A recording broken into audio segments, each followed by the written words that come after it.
Welcome back to our community. Susie Thomas visiting with Lauren Roman. You know her from television's All My Children and, some fun things like Buffy the Vampire Slayer. Where else have we seen you, Lauren?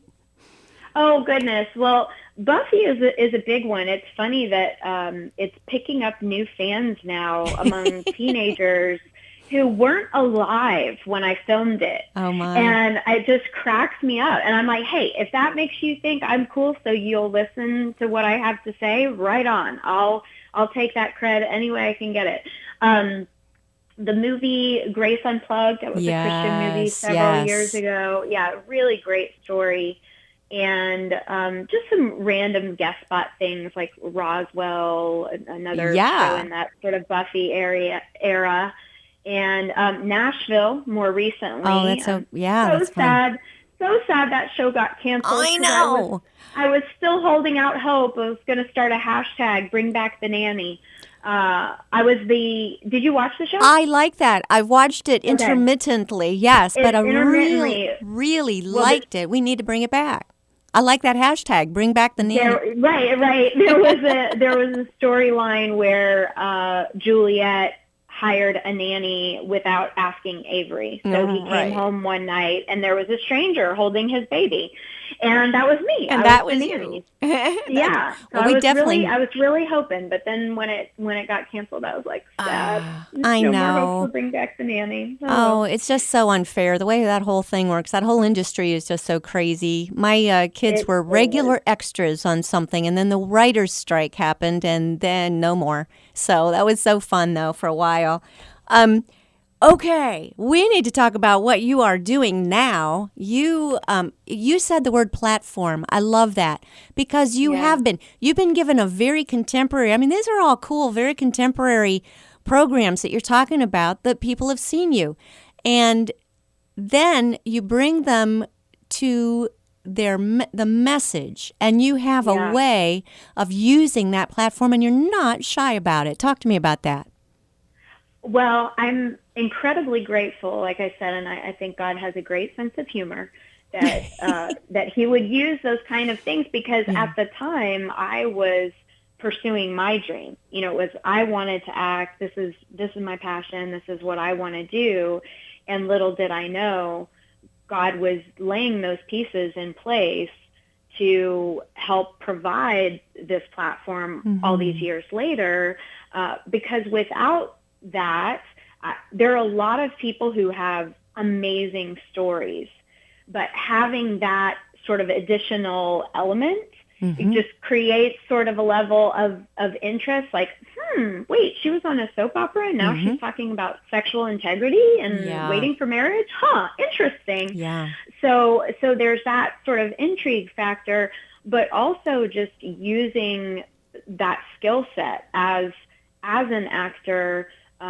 I like to think of it as creative communication, because when I'm speaking, it's not only to convey a message, but it's making that emotional connection with the audience that is giving them insight into what women go through, that a lot of people in like a banquet setting where I'll be speaking, a lot of people have been affected by various things in that world firsthand, but a lot of people haven't. And if they're hearing what society is telling them about, pro-abortion versus pro-choice, and it's like, versus pro-life versus anti-abortion, and all these different labels and how things have evolved now and how we're devaluing life, that to be able to give firsthand insight and really convey that on an emotional level, I think really makes an impact with an audience and helps them understand the day-to-day work. And then, again, coming from that firsthand perspective in the other types of events that I do, talking about self-worth and those various factors that I was talking about, identity and achievement and, physical body and all of those different things that it's easy for us to get wrapped up in. I've only recently you know what? It's funny. This harkens back to what you said about being careful with words. So this is a great example of something completely innocuous that a kid can take and turn into something that ends up not being a positive, which is my dad was a career Marine. My mom was a career civil servant. I grew up with an incredible work ethic, and I love my parents. They're amazing. But if you have known a Marine in your life, there's I do. Incredibly high standards, very, very high standards. Yes. So I would come home with a 97, and my dad would jokingly say, you know, still room for improvement. and so it's like, well, yes, that's true, but what about what I did? Okay, I guess that has to be perfect. But like, look at all these that I got right. Yeah. Yeah, exactly. Yeah. And so I really internalized that, and it's turned into, I call myself a recovering perfectionist, because that's still something that I struggle with, you know, reading back over an email 3 to 5 times to make sure that just silly stuff. And I've come to understand more recently, I think, how the enemy can use even what we would think of as just everyday silly stuff, yes, to steal our joy and to make us less effective for the kingdom. Because it's like, how much time am I wasting trying to make something perfect that really good enough really was good enough? You know, there are some times that it's like, okay, let's just do what we can and move on. So I think that's something that, you know, be it people pleasing, which I feel like so many girls and women struggle with, because I think we're, you know, raised with that mentality to a great extent, more so than men, I think, to, you know, perfectionism, to whatever else it might be. It's a lot. It's easy for those things to become drivers that I feel like we're not even aware of. It's absolutely. Just our default setting. Oh, my goodness. Just sitting here listening to you, it resonates, and I'm sure I'm not the only one. And people are thinking, whoa, that's me. I'm hearing this, and that is so good. Yes. Sometimes anything worth doing is worth doing badly. Sometimes. And so, you know. Well, and I like to say, you know, it's funny because I remember I posted something on social media about that, like eons ago, about, you know, perfection being the enemy of excellence, you know, whatever that quote is, whatever. And somebody responded and they were like, but I think as, you know, believers, we are called to excellence, and, you know, we shouldn't be sloppy or not care. And I'm like, no, I completely agree. Exactly. Everything we do in any arena needs to be with excellence, and we need to have integrity. You know, we need to be the same person every day of the work week as we are on Sunday. Yes. So yes, we want to be excellent. Yes, we want to have integrity.